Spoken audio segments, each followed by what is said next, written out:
And next, we'd like to welcome former U.S. Special Envoy for Monitoring and Combating Anti-Semitism, Elan Carr, who's also a Combat Anti-Semitism Movement Advisory Board member.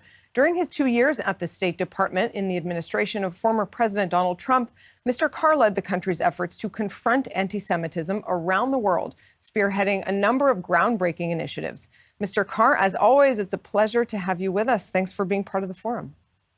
Well, it's a pleasure to be here. Thank you for having me. And it's a special pleasure to follow my good friend, Aaron Kayak.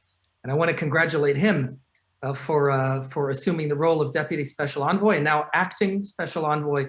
And I know he's going to do a terrific job. Well, so I'm sure you'll have a few tips for him within our conversation. But let me ask you, you played a central role in the very first Kiev Jewish Forum where you spent time in Ukraine. What can you say about sort of why this forum itself is so important? Oh, well, this forum is so deeply important. And I want to acknowledge and salute my good friend, Boris and his great team at the Jewish Confederation of Ukraine for putting this incredibly important forum on. You know, it's critical for two reasons. One is to educate about and to celebrate the breathtaking Jewish history of Ukraine. I mean, this is a deep, robust Jewish history of many, many centuries. And not only Kiev, of course, where this forum is held, but literally from Dnipro to Lviv, right? From eastern to western Ukraine and everywhere in the middle, Kiev being right in the center, and of course, Uman being south of Kiev. The history of the Jewish people in Ukraine is remarkable and extraordinary. One cannot talk about the Ashkenazi Jewish heritage of Europe without talking about the Ukrainian Jewish community. For all the centuries it's been there. So it's remarkably important to celebrate that history and that lineage, and also, of course, to mourn and to understand how that community, or so many, a large percentage of that community came to an end in the Holocaust. So that's one reason why this forum is so deeply important. The second reason it's so deeply important is to celebrate Ukraine today and how stunning has been the transformation of Ukraine. Look, we know during the Holocaust, far too many Ukrainians were enthusiastic collaborators with the Nazis in the extermination of the Jewish population of Ukraine. But today, truly, there is a culture of philo-Semitism in Ukraine. This is a breathtaking transformation. Now, of course, no country is perfect. There's anti-Semitism everywhere in the world, and there's some anti-Semitism in Ukraine.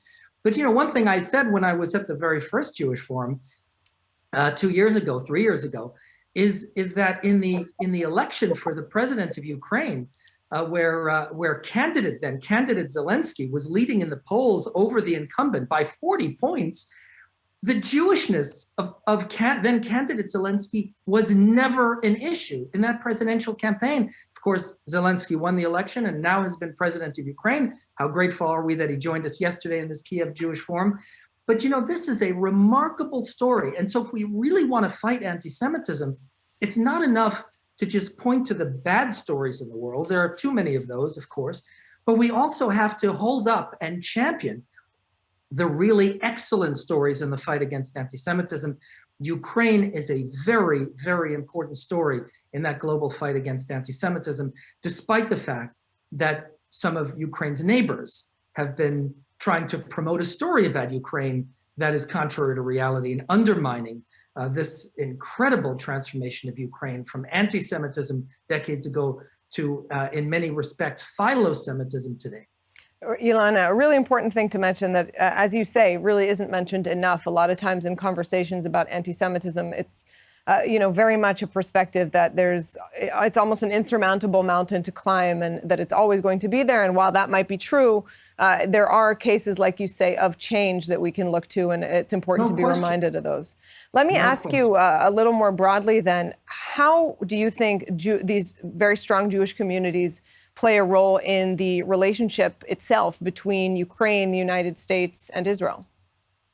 Oh, very important. Again, Ukraine is an anchor of the Ashkenazi Jewish community of Europe.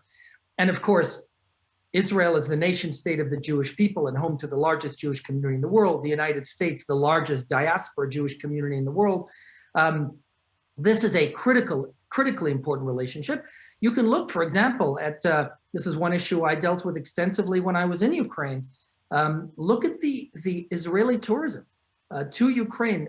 Uman is a perfect example. I mentioned that in my answer to your last question. You know, the pilgrimages to Uman every year by so many Israelis and some Americans as well is a perfect example. There has to be cross-pollination, an understanding of the remarkable, story of the Ukrainian Jewish community and how it relates today. You know, there's a reason why the largest Jewish community center in the world is in Dnipro, the Menorah Center, right? It's not only for the Ukrainian Jewish community, it's for the world Jewish community to come to Ukraine and to connect with that Ashkenazi heritage. And we're seeing that all the time. We're seeing that those relationships between the US and Ukrainian Jewish community and the Israeli and Ukrainian Jewish community in terms of visits and cultural understanding and the centers that are being built. And so it's incredibly important to continue that cross-pollination so that the Jewish communities of the world understand each other and maintain that connection of Am Yisrael throughout the world. If we're talking about cross-pollination, then let's take it to a different direction, which is interfaith issues and initiatives. I know that's something that you've done extensively and with a lot of success. Tell us a little bit about maybe lessons learned from those kinds of interfaith initiatives. You know, what can come of them, what results you've seen, and maybe, you know, what a country like Ukraine and Israel, for that matter, can take from that. Sure.